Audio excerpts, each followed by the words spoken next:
Welcome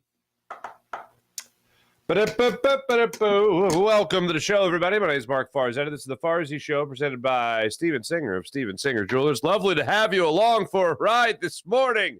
So much to get into, so much to talk about, so much to discuss. Still, the 76ers are very much on my mind. I found out I wasn't alone in that when I read David Murphy's column in Inquirer.com. We'll talk about that. We'll talk about the future, where they go from here. Still waiting for locker clean-out day at the practice facility, where we hear one more time from Doc, maybe again Daryl Morey. Maybe we'll hear from some players as well. But a lot to still be discussed when it comes to the 76ers team. And here's what I have discovered. And I wish I didn't feel this way, but I can't help it. And I blame Alex Holly of Fox 29 for putting this thought in my head. And I know I referenced my friends over there at Fox 29 quite a bit. But they had a question yesterday while they did their basketball segment. Get it? Because me and Aton are both bald. But anyway, they asked the question, which was a worse loss? It was the Union losing their championship last year. I think it was the Phillies losing their championship, the Eagles losing the Super Bowl, or the Sixers losing Game 7. Aton made the astute point that, it's a shame that the Sixers are even in this conversation. Like, shame on them, because everyone else was in a championship. And the Sixers were up there because they lost a Game 7 of the second round of the playoffs. But I got to be honest with you. Nothing is worse than a Super Bowl loss. Like, let's just admit that. Like, if I tell you flat out, blanket statement, wait, what would more annoy you? A Super Bowl loss or a Sixers lose a second round playoff series Game 7? What would stick with you? Blanket statement. Generalize. Oh, the Super Bowl, without question. But here's where I'm at right now. I never thought a second round playoff exit by the 76ers, losing a Game 7, I never thought that would hurt more. That would be more devastating than the Eagles losing a Super Bowl, ever. I never thought in the same 365-day span, I never thought I would watch the Phillies lose a World Series, the Eagles lose a Super Bowl, and the loss that sticks with me and hurts more after a 24-hour period is the Sixers losing a Game 7 of the second round playoff series against the Boston Celtics. I never thought I would feel that way, yet that's exactly how I feel. The reason is the Phillies losing the World Series with this group and then adding Trey Turner, we'll get to him, but then adding after it. Like, I felt like when the Phillies lost to the Astros, this is only the beginning. If you got a two-time MVP in Bryce Harper, you're going to be bringing back guys like you have Zach Wheeler's back. Aaron Nola's probably going to sign and learn to. Like, there was more hope. Bryson Stott, I got hope for him. I got hope for Alec Boehm. You got the best catcher in baseball still mashing. I felt like it wasn't the end. I felt like there was still hope. This group can be back. They can get back to the World Series. When I saw the Eagles lose the Super Bowl, although it was terrible in the second half, defensively speaking, most notably, but when the Eagles lost Super Bowl, they got Jalen Hurts. This is the first of many. This doesn't feel like it's depressing. With the Sixers losing Game 7 again to the Boston Celtics again, it feels like the end. This is what is the bigger gut punch. So if the question was, what's the bigger gut punch? What's going to be sticking with you longer? Oh, it's the Sixers losing Game 7 more so than it's the Eagles losing the Super Bowl or the Phillies losing the World Series. True, those are bigger games without question.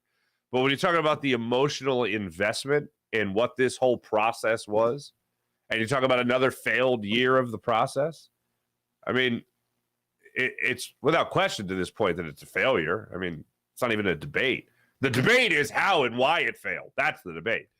But now it's just another year of, wow, I love watching basketball. Like, I absolutely love it. Really enjoy it. And my favorite team is the Philadelphia 76ers. And through the process years, when they're winning the 18, 19, 12, 10 games, whatever, when they're going through all that and, Embiid's injured. Embiid's injured again. Ben Simmons just got drafted. Ben Simmons is injured. And We're going through all that. And Markelle Fultz is here now, and now he's hurt. And now he's not here anymore altogether. But somehow that also led to Tyrese Maxey being here, but whatever, not the point. The point is that you watched meaningless regular seasons through the process while watching unfortunate, terrible basketball, ugly, hideous basketball. Some might even say an insult to the game. The NBA might even say an insult to the game, which is why they pushed out Sam Hinkie. But I digress. With losing the second round playoff series again, it also feels like you're watching meaningless regular season basketball, even though it's good regular season basketball. Hell, you won the MVP. Your guy won the MVP with Joel Embiid. That's great. But it still feels the same. It still feels like it's all for nothing. The bottom line is that team wasn't going to win a championship, and this team is not going to win a championship. The heart of the process years, not going to win a championship.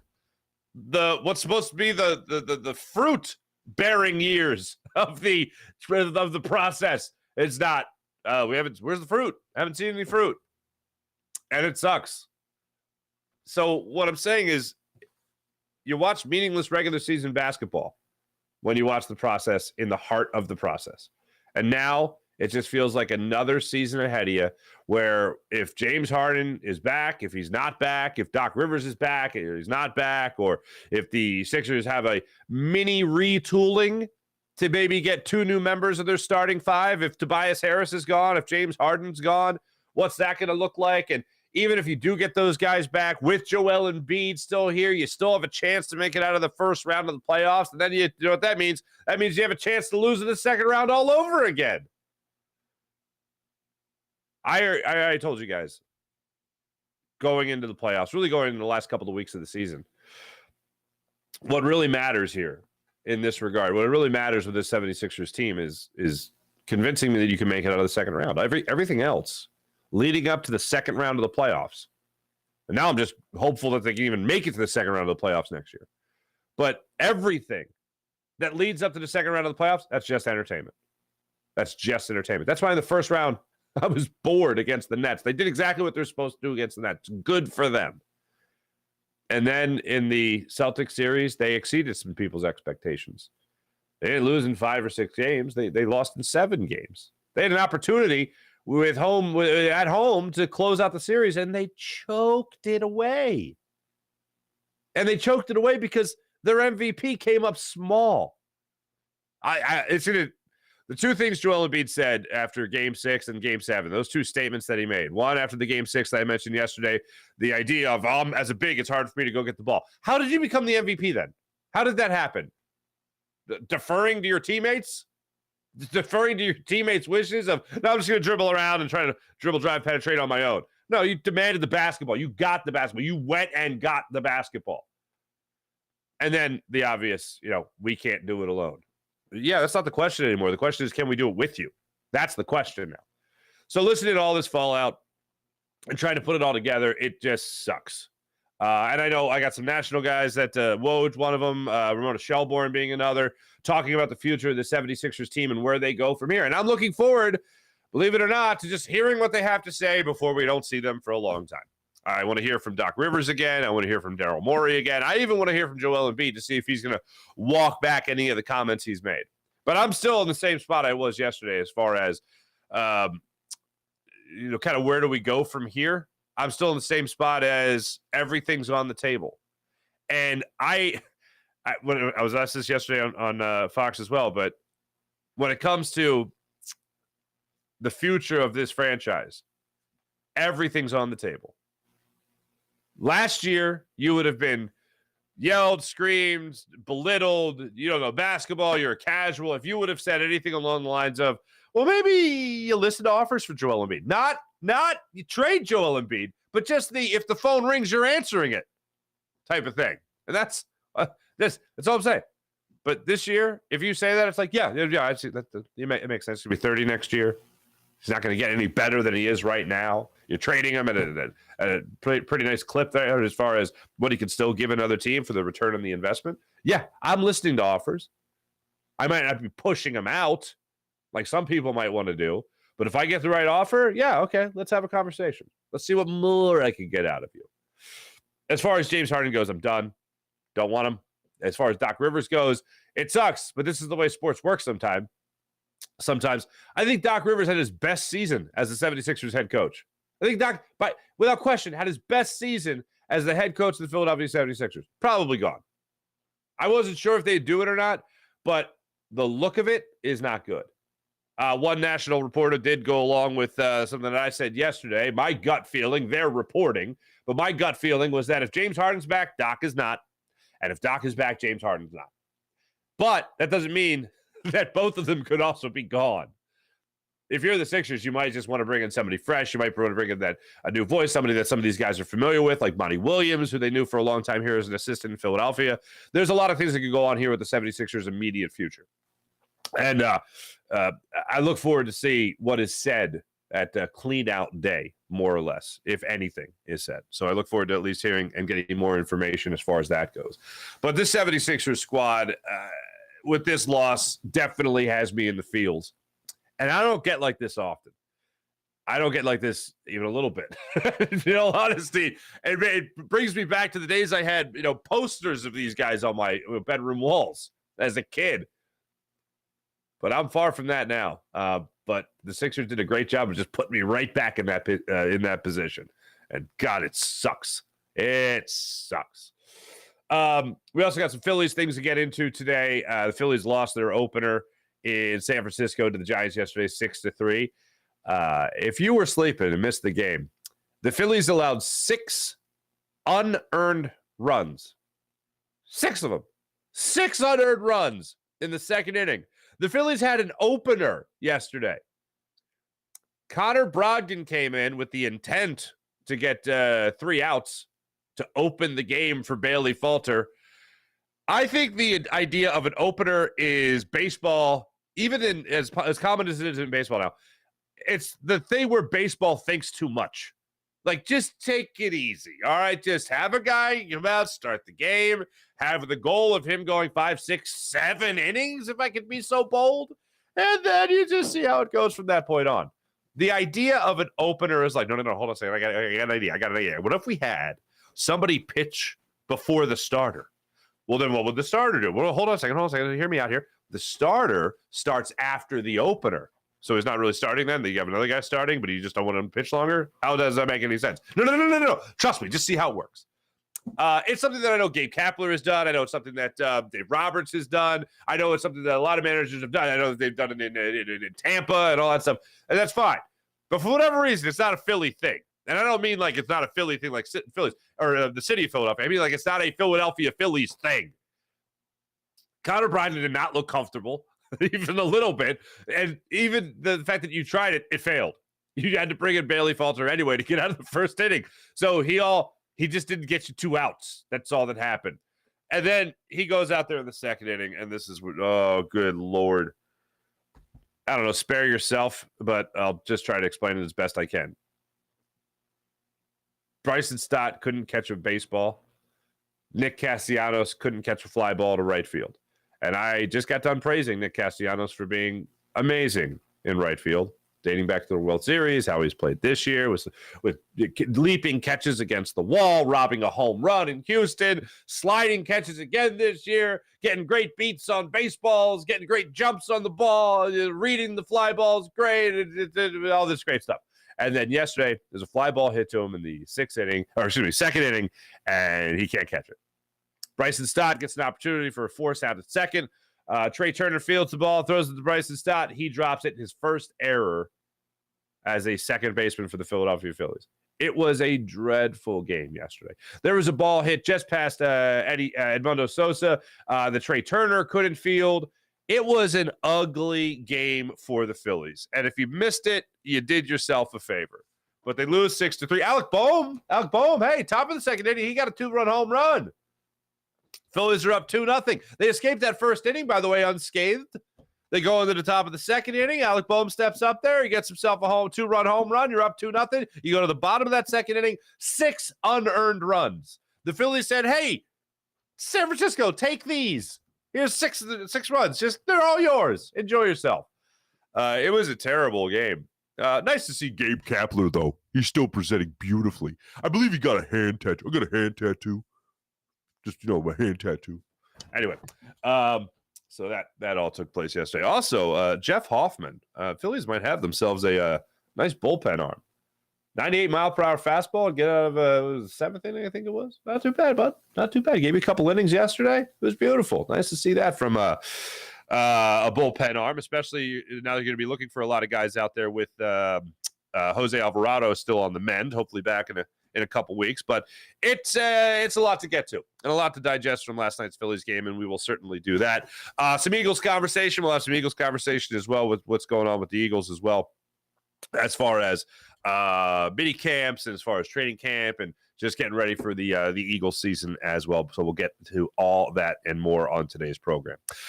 Let's get to what happened with this national media fallout yesterday from the 76ers Game 7 loss to the Boston Celtics. First up, the man himself, Adrian Wojnarowski. Now, if you remember, some months ago, there was a report from Woj about James Harden and his relationship with Joel Embiid and Doc Rivers. I believe the words were a work in progress. With that being a work in progress, that relationship, James Harden might not want to be back next year. James Harden denied the reports, like, I don't know where that came from.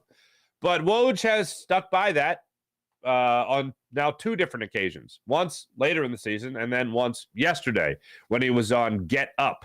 And while he was on Get Up, he talked about how the return to Houston for James Harden is still a very real possibility.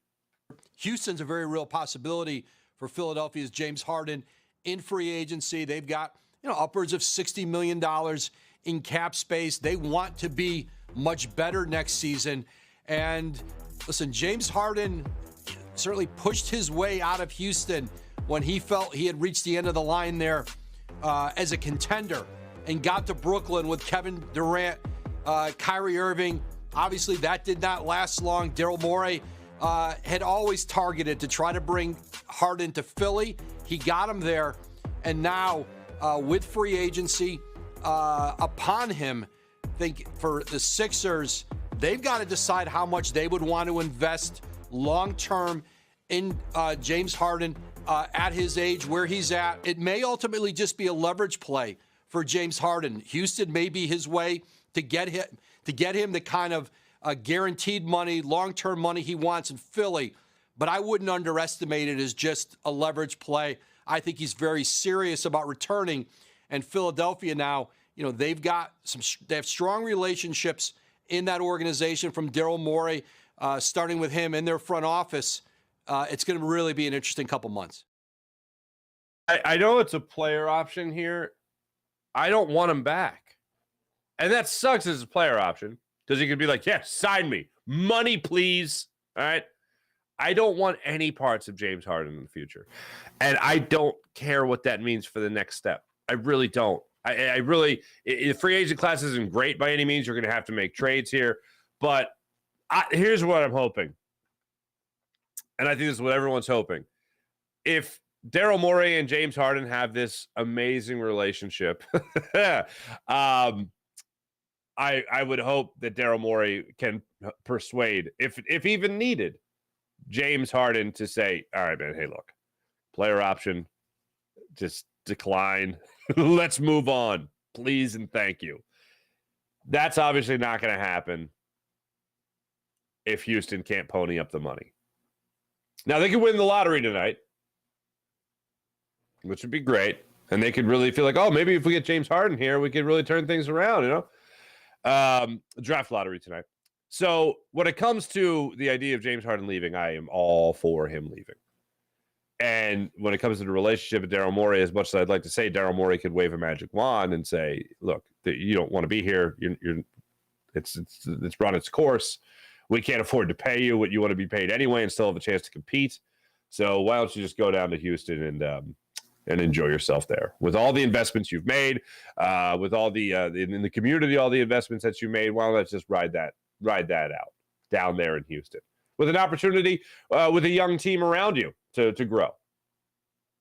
And as you get older and you get on in years, those guys might be able to carry and help maybe get you a couple more playoff wins.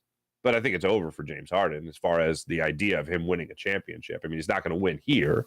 And if he does go back to Houston, maybe he wins there. Maybe it's not even Houston. Maybe it's somewhere else that he feels like he could actually win a championship, being that that's one thing he hasn't done in his career. But as far as if I'm making the call, if I have anything to do with it, if Daryl Morey is tapping me on the shoulder and saying, hey, what do you think? No, thanks. Move on.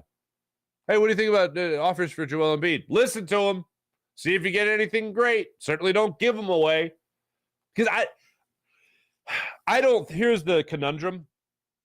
Outside of crazy things like, getting Dame Lillard isn't crazy, but it's still a little crazy. Luka Doncic obviously is just bonkers, not happening. What I'm saying is if you're going to bring in somebody else, that's somebody else. If this Sixers team is bound to win a championship or even bound to get to a conference finals, I don't think you do it with Joel Embiid as the focal point anymore.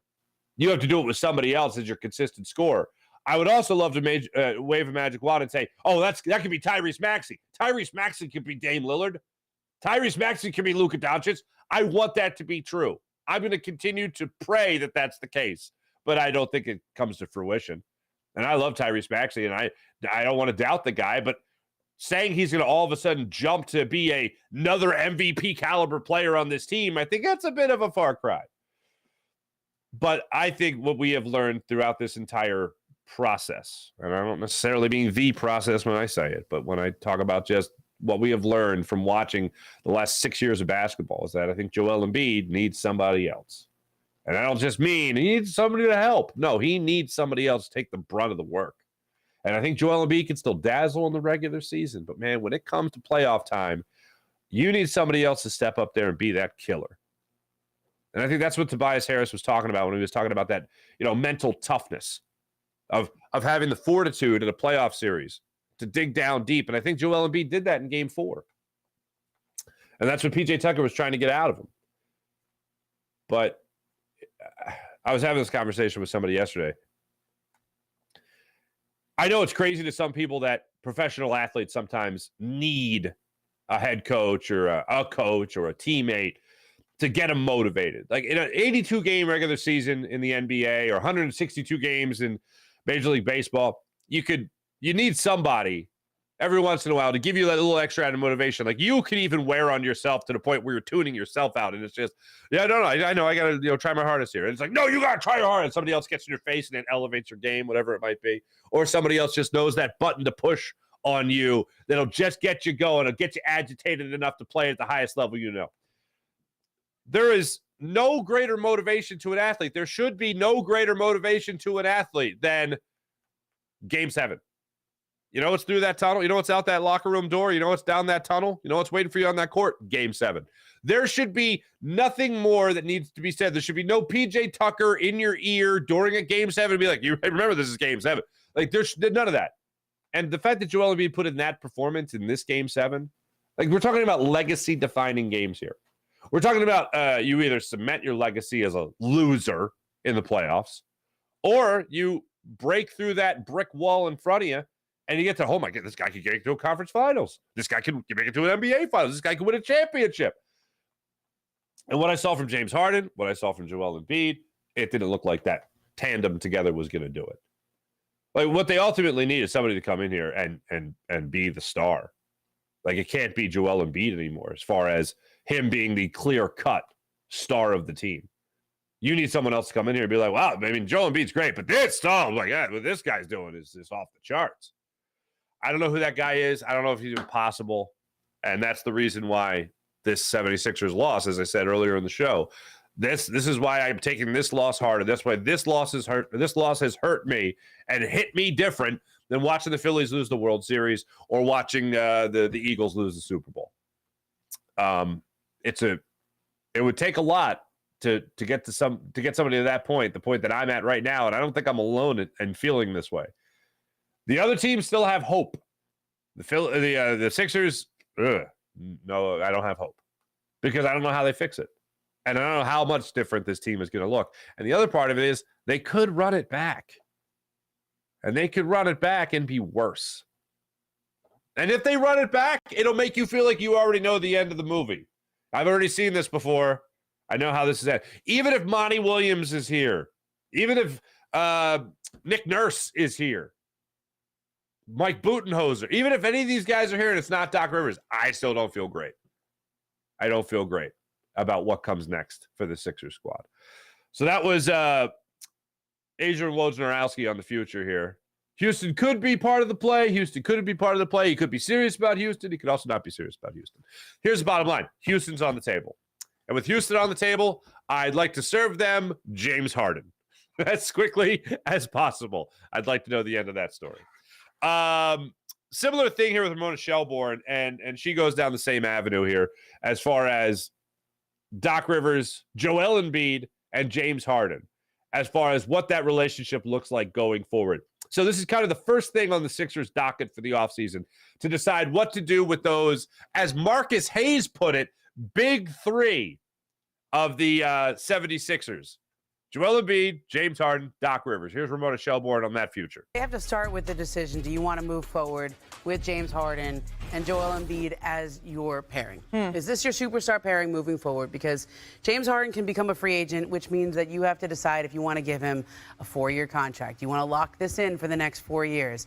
And that decision, from what I understand, talking to people around the Celtics, also now becomes tied to the decision about Doc Rivers, because James Harden was not all that supportive of Doc Rivers in his press conference yesterday. I think behind the scenes, from what I told, that one person said to me, it'd be hard for me to see James wanting to come back and play for Doc again. This is going to be a situation where those two decisions are linked. And as we go forward into this offseason and you have another second-round exit, you have to decide if you want to lock in your future around those two guys. And then if you're doing that, what does that mean for Doc Rivers? Because the decisions seem to be linked. The thing that this makes me, the reaction I have to that is, if you listen to James Harden and what he had to say about this team and what he had to say about Doc Rivers going forward, what it makes me realize is that if it does come down to it's Doc or Harden returns, if that's the ultimatum, either point blank, either bluntly stated or not, if that's the ultimatum, I feel like the Sixers have already lost. Because I don't want James Harden dictating decisions here. I don't want James Harden dictating even a little bit. So I look at it like this. If this Sixers team is going to choose between those two, I feel like you're already lost. Because I don't want James Harden back. And Doc Rivers, I don't think it's a matter of Doc. I think it's a matter of the players. Like I said, sometimes this is the way it works in sports. And we know this. It's look, the Phillies weren't hitting for Joe Girardi. Then all of a sudden, Rob Thomson came in and the whole atmosphere changed. And they went to a World Series. All right. It doesn't always work like that, but sometimes you just got to give it a chance. And you can even be doing a good job. Doc Rivers did like I said, the best job he did as a Sixers coach this year. And he's most likely, I think, going to get canned. As I get further away from this Game 7 loss, I'm more convinced that the Sixers just go, you know what, maybe you're both out. Maybe you're both out and we get a fresh perspective. Maybe you're both out and we get somebody else in here to help Joel Embiid. But the thing is, money-wise, you got to move on from Tobias Harris. You got to move on from that contract. It does become easier to move him in that he's in the final year of his mega huge Kajunga not worth it deal. He's in here. The best way I can describe Tobias Harris's deal is, well, we had to sign him or Jimmy Butler, and Jimmy Butler was done. No way he was going to work with Ben Simmons and Brett Brown again. So we got to go with Tobias Harris. See you, Jimmy. Tobias Harris over me? And I love Toby, really do. But it's going to be I think a much different team going into the next season. And if that's the case, the Sixers have to choose between the two. We've already lost. You get somebody else to play beside Joel Embiid. You get a different head coach in here. I'm feeling a little bit different about next year. But if you run it back with both those guys, it's going to feel like we've seen this play before, and we know how it ends. So it's nothing that I am looking forward to. This offseason is, I don't know. I want to say it's exciting, but if I'm anticipating a wrong move like I am, how do I get excited for it? So here's crossing our fingers that something better happens to make us believe that next year could be the better year for the 76ers. Let me tell you right now about what's going on with this Philadelphia Phillies team. As I mentioned, they go out there yesterday and start a 3-game series with the San Francisco Giants. They're coming off a 4-0 loss at the hands of the Colorado Rockies. They did take 2 of 3 in that series. Here's what's not going to be helpful for the Phillies. Losing 6 in a row, winning 5 in a row, losing 5 in a row, winning 4 in a row. Like, just playing a very streaky brand of baseball. Last night, as I mentioned, they lost 6-3 to open up that series. 6 unearned runs. I think it is a weird thing in baseball that somebody can hit a home run off you and it's unearned, but them's the breaks. Bailey Falter came in with 1 out in the first inning. He went on to pitch 4 1/3. He gave up 8 hits. 8 hits, but somehow still unearned runs. 6 of them. All his runs that he allowed were all unearned. All right, I can't stress that enough. 67 pitches, 44 were for strikes. Andrew Bellotti came in, did a great job. I mentioned Jeff Hoffman already with his bullpen. They did a great job for the most part. But everything else, just very, very suspect. And the person I really am honing in on, the person I'm really looking at here, in terms of like a what the hell man type of thing, is Trey Turner. Trey Turner is a really good baseball player. Trey Turner as a Philly is an average baseball player. That pains me to say because I had such high hopes. If you would have told me before the season, hey, you know that year that Nick Castellanos had last year for the Phillies? That's the year that Trey Turner's going to have. You know, he's got to get his feet wet in Philadelphia. He's got to get used to his new surroundings. And then maybe next year, he'll really give you something special. 260 batting average and a 308 on base percentage after yesterday is not what I would have expected or predicted for Trey Turner. He got a double yesterday, okay? But let me just stress this. 11-game hitting streak, his batting average dropped 2 points. 11-game hitting streak, his on base percentage dropped a point. That's mind-blowing to me. He wasn't having that terrible season until he had the 11-game hitting streak. Then that really sunk him. Like, what? That's supposed to be a good thing. So Trey Turner gets a double yesterday. I believe it was his second at bat. He got a double. And I'm watching, I'm like, oh, good for Trey Turner to get a double. That's great. But as I'm watching it, and as I watch the game, and I watch all his 5 at bats, he strikes out twice. In those at bats, he looked lost. Like, absolutely lost. And it's really hard to say this about someone who just had an 11-game hitting streak, who just had a double in yesterday's game. And I'm looking at him like, it feels like he's ice cold out there. Like, we talk about a guy like Kyle Schwarber being kind of hit or miss at the plate, home run or bust. I don't know what to, like, I know that he is a much better ball player than what we have seen while he's wearing a Phillies uniform. But watching Trey Turner take these hacks, chasing sliders in the dirt, chasing fastballs in his eyes, taking these quick at-bats. And I know throughout his career he has not been a patient, work a deep count type of hitter. But swing at better pitches, man. The whole idea that came out 2 games ago from, I think it was Kevin Long, talking about how Trey Turner wants to swing his way out of this slump. What? That does not sound like a winning strategy. What are you going to do to become a better hitter? Swing more. Bold strategy, Cotton. Let's see how it pays off. When it comes to Trey Turner, I feel like he should be more selective at the plate. Work those counts. Maybe your pitcher's going to make a mistake. Maybe he hangs a slider. Maybe he hangs a curveball. Maybe you belt that into a gap for a double more consistently. Maybe if you wait out those pitches, maybe you'll start to have better at-bats. Maybe pitchers might, I don't know, give you that first pitch fastball that you're looking so much for, just so they can think, all right, I can start out with strike one. All right, let me try to get strike one, throw that here as opposed to a slider in the dirt that I know I can get away with. I'm going to put this in the dirt. He's still going to hack at it. Like, what is he not see? Is the red pinstripe distracting him? I don't know what it is. Do you think he's back in Washington? If he did, he played pretty damn well in Washington. I don't know what the problem is with Trey Turner. And from what I have heard is the proposed solution to get him out of a 260 batting average and 308 on base percentage.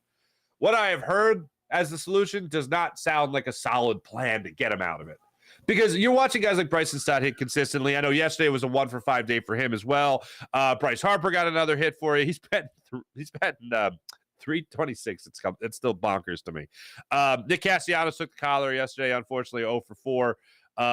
But watching guys in this lineup, Bohm got you another 2 hits aside from just the 2-run home run. Like Trey Turner getting hot could be a huge difference maker for this team. A huge difference maker for this team. And watching him flail and swing wildly at these pitches in the dirt or out of the strike zone is insane to me. Because I know he's a better baseball player than what we have seen in his first 2 months as a member of the Phillies organization. I hope of all the guys, that's the guy that turns it around. You've seen Real Muto get cold, then he's gotten hot. Castellanos been hot all year. Harper's been hot since he came back. Stott now is batting 281, but you feel like he can still come up with a big hit. He almost came up with a clutch hit last night, put good wood on the baseball, sliced it down the third baseline, and Davis was right there for the leaping grab. Could have scored a run, would have scored a run, would have been a double most likely for Stott. You put him on second base now, would have been a one-out situation with Turner coming up. You know, Harper's going to get to the plate as well.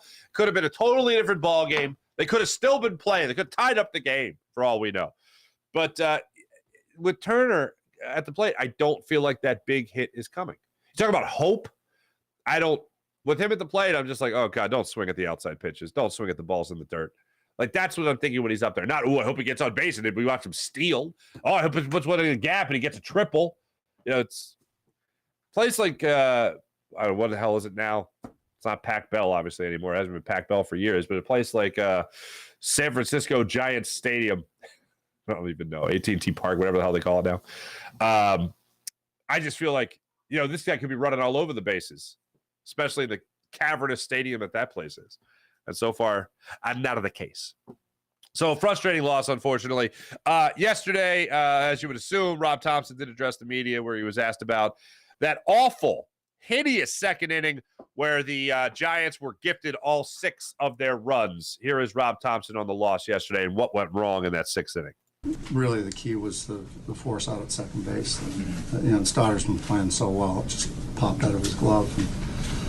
And so we don't give up, you know, we give up no earned runs. You know, we give up 6, but none of them are earned. So. I mean, he hadn't made an error at second base. Yeah. You know, so is it kind of stunning to sort of see? I mean, you know, he's human, but yeah, to see him drop it. He's played great. It's just one of those plays that just popped out of his glove. Didn't make you feel great from that play in that second inning. Bryson Stott. So here's how it went. Casey Schmidt led things off there with a single to center field. Then Bart came up, got the fielder's choice. 5-3. Schmidt was out at second. Then Bryce Johnson steps up, hits a single to center field. So you're starting over here with 1 out. You get runners at first and second with 1 out. Estrada reaches. Estrada was at the plate. He hits the ground ball to Trey Turner. Trey Turner goes to flip to second for the force out. The ball just hits Bryson Stott's mitt. And he drops it. That led, apparently, drops were contagious yesterday because immediately following that, now the bases were loaded. Immediately following that, Flores steps up to the plate. He hits a fly ball to left field. To right field. Nick Castellanos is under it. Goes to make the catch. Bloop. Drops out of his mitt. They go on to score 6 runs in the inning. Conforto comes up, the former Met, and is like, I'm going to beat you guys' ass in a Giants uniform now. He hits a 3-run home run. Davis doubles. He ends up scoring on Hanninger, RBI single. He ends up taking second. He later scores when Crawford steps to the plate, and he gets an RBI single. Then Schmidt, as the Giants batted around the order, Schmidt steps up there, and he ends up grounding out to Edmundo Sosa at third base. When the dust settled, it was 6-2. Alec Boehm ended another RBI with a sac fly RBI. And also, another thing was a common theme for the Phillies. Let's go through this real quick. Let's see. Third inning, leadoff man on. Jumping around now. 6th inning, leadoff man on. And I feel like there was one more. 9th inning, leadoff man on. I think in one of those instances, the leadoff, they actually were able to score. God, that's terrible. Absolutely terrible. Let me tell you about Steven Singer of Steven Singer Jewelers, the other corner of 8th and Walnut, right there on Jewelers Row. Steven Singer Jewelers, one place, one price, the perfect price, online at IHateStevenSinger.com. That's IHateStevenSinger.com. Steven Singer Jewelers, they'll make you feel like a real family member. You'll get treated like a real family member by a real jewelry expert at the other corner of 8th and Walnut. So, ladies and gentlemen, go with the no-pressure sales at Steven Singer Jewelers right there in Philadelphia. Online at IHateStevensinger.com. That's IHateStevensinger.com. Brand new sponsor alert for the show, ladies and gentlemen. This show is sponsored by BetterHelp. We all need help sometimes, right? Don't be afraid to ask for help. People at BetterHelp are standing by to help you. With today's day and age, we're all talking about mental health. And that's a beautiful thing. Finally, stigma removed. We can talk about this openly. And if you need help, BetterHelp is here to help you out. I have gone through my own battles of mental health. I've told you guys before, if you've been with the show for a long time, when I was a kid, I went through obsessive compulsive disorder. I went through all of that. I saw somebody, and it got me thinking when I learned about BetterHelp, how much better it would be if this kind of help was available anytime, anywhere. And that's what BetterHelp is able to provide with their amazing service. If you're thinking of starting therapy, give BetterHelp a try. It's entirely online, designed to be convenient, flexible, and suitable to your schedule. You fill out a brief questionnaire, and you get matched with a licensed therapist that will switch therapists anytime as well at no additional charge. It's right there. Find more balance with BetterHelp. Visit BetterHelp.com/FarzyShow to get 10% off your first month. BetterHelp.com/FarzyShow. Visit them today and get 10% off your first month. How incredible is that? We're so lucky to live in the day and age that we are right now. It is absolutely incredible, and they will help find you the help that you need. Log on to BetterHelp.com. And make sure you take advantage of all they have to offer. Give online therapy a try at BetterHelp.com/FarzyShow and get on your way to being your best self. How about the amazing people at Manscaped? Manscaped.com. Manscaped.com. Use promo code Farzy for 20% off and free shipping at Manscaped.com. Join 4 million men worldwide. Order their Platinum Package 4.0, which is their best hygiene bundle yet. Check them out online at manscaped.com. Get 20% off and free shipping with promo code Farzy. How about the amazing people at Freestone Farm CBD? FreestoneFarmCBD.com. You like CBD? You use CBD? You want to wind down after a long, stressful day while you're out there working out or just the daily grind? Freestone Farm CBD at FreestoneFarmCBD.com. You'll love their tropical tasting Bayox that clocks in at a chart-topping 24.1%, and Super CBD, which is half Hindu, Kush, and 21%. Genetics of these guys are off the charts. So try Freestone Farm CBD at FreestoneFarmCBD.com. Use promo code Farzy for 20% off. How about the people at PHL Sports Station, Philadelphia Sports Station, enhancing your Philadelphia sports fan experience across all social media and blogs. That's PHLSportsNation.com. Let's get into the chat checks, shall we? I'm going to start off with the Jacob Media. By the way, Jacob Media with the new logo. Looking good, guys. Starting over here with Jacob Media. Debo. Ha! Hello, Debo. Now let's jump over to the Farzy Show YouTube channel and see what's going on over there as well. Hold on. I saw something really recent. I want to make sure I get that right. Did I get this right? Where are you at? I'm missing it now. Here we are. April. Good morning, April. Yeah, one of those losses is definitely not like the other. Right? Shame on them for that. I agree. April, I get what you're saying, but the Super Bowl loss definitely hurts me more. That's why it's a preference. Yep. April, I'm not saying you're crazy. I'm saying I'm crazy. I'm the one who's nuts here. In the blanket statement of things, it's absolutely insane to think that one can hurt you more than the other. But this one does. This one does. I have to get this off my chest. I've never liked PJ. I've never liked Bailey Falter, and I'm super tired of watching him throw a baseball for this team. There you go, PJ. April, the church says amen. Sean Kilrain. What's up, Sean Kilrain? James Harden, rumor NBA insider thinks star may leave 76ers if Doc Rivers remains. Yeah. I don't know what to tell you. That's pretty much what's going to go down. Sean Kilrain, who's out there that you would try to replace Harden moving forward? Is there really anyone out there that can? Free agent-wise, nothing's really jumping out to me. I looked at the free agent list and it was like, okay, none of these guys I don't think are difference makers. It's going to have to be via trade. I don't know how you do that. I wish I did, but I don't know. Maybe the Harden signs a sign and trade here in Philadelphia. Maybe that's the deal. I don't know how that helps, but I don't know. Mihai Sanchez, morning all. Sixers should pull off a 90s Cleveland Browns and suspend operations for 3 years. We need a break from them. How is Glenn not fired yet? Both Glenn and Harden got to go. I'm not kidding you, Mihai Sanchez. That thought crossed my mind. I was like, you know what? Just move this team to Seattle. Let's all sit in our squalor for a minute.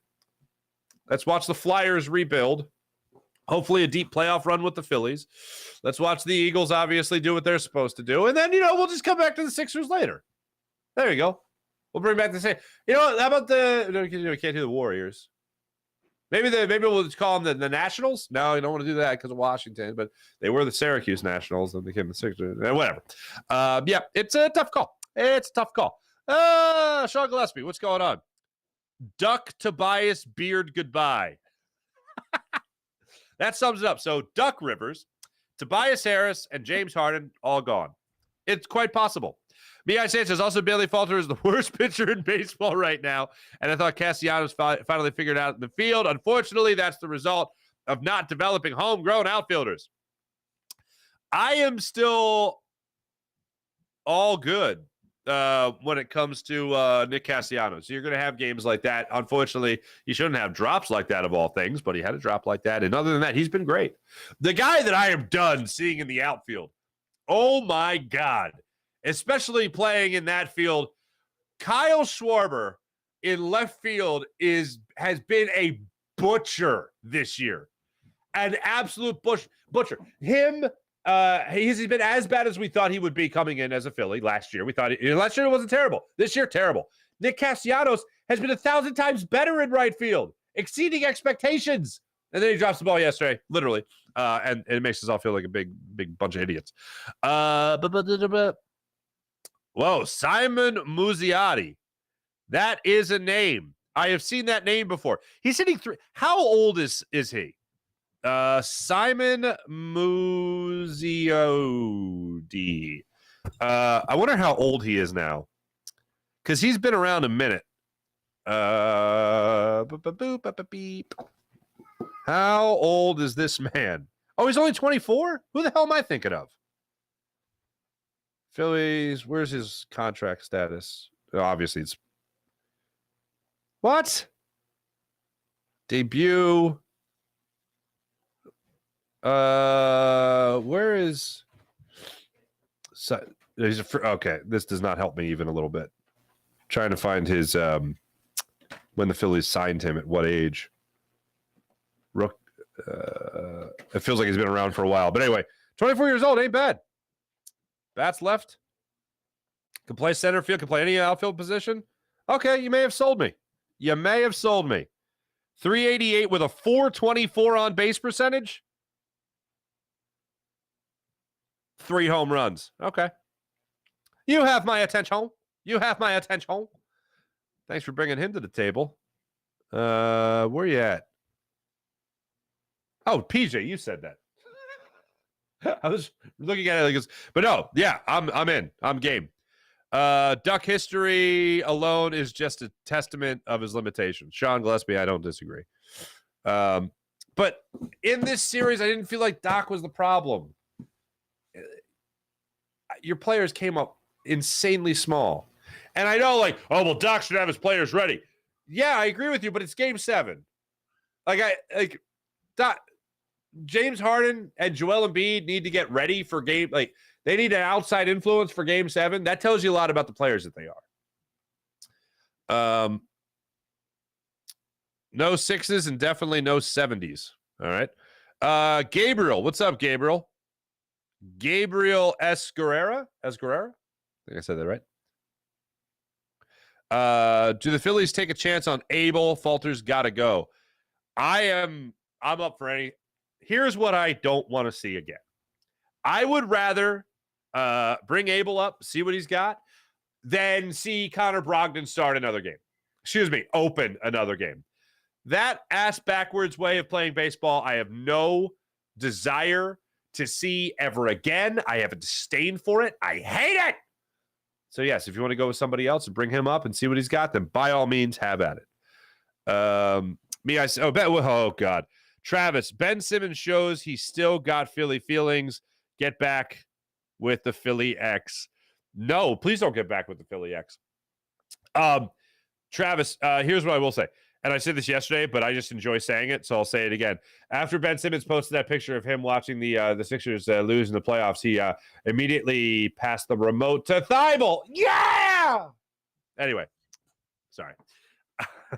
B.I. Sanchez, Kyle Schwarber is a permanent DH. Next year, the outfield is going to be Harper, Marsh, and Castellanos, Bryce, and Nick repeating in left field or getting reps in right field. Yeah, I don't disagree. I think that's the way to do it. And the sooner the better. But I just the second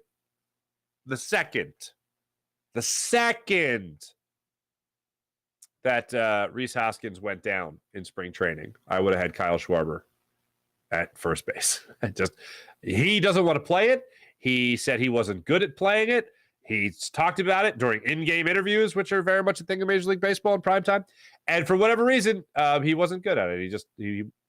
But if Bryce Harper with one arm is not only willing to play first base, but also fight people, then maybe Kyle Schwarber could mosey on over there and just give it a shot. Let somebody else patrol there in left field. Because we know that you can't even talk about who the DH is going to be because that's Bryce Harper, as we know. Dating back to last year, it's Bryce Harper. So the only other way you can help things out here is if Bone goes back to third base full time and Schwarber comes in and plays first. Man, it sucks.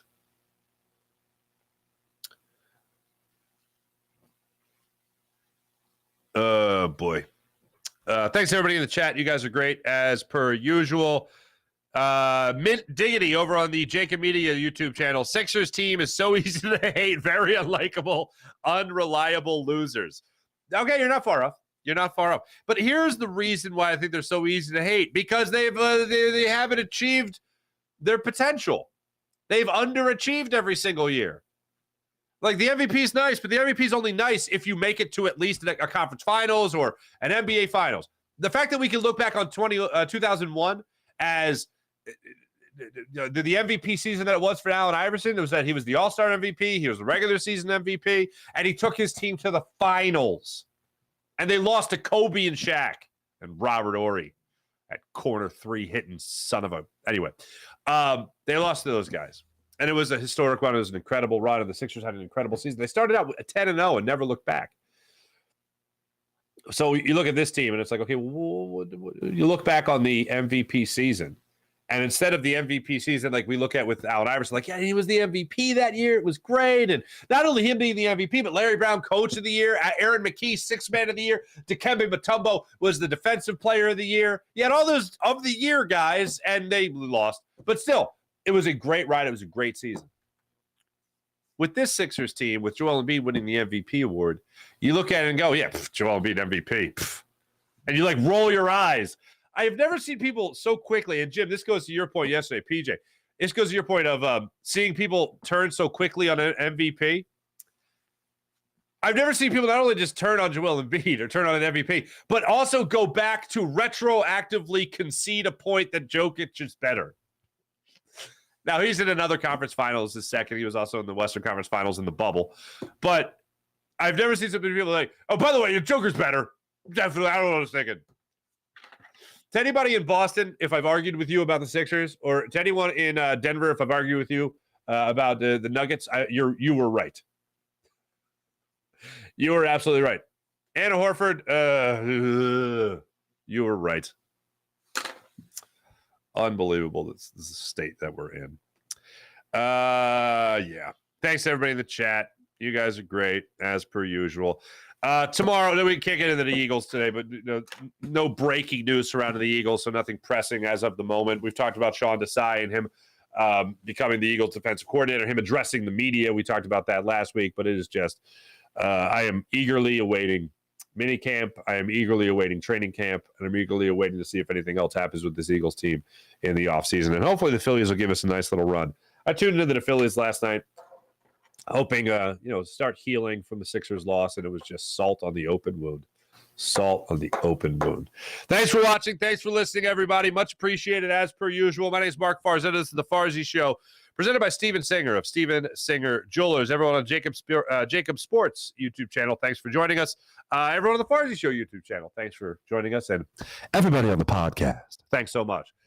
Jim Hyde and producer program did a wonderful job, as per usual. Have a great day, everybody. Talk to you tomorrow. See ya.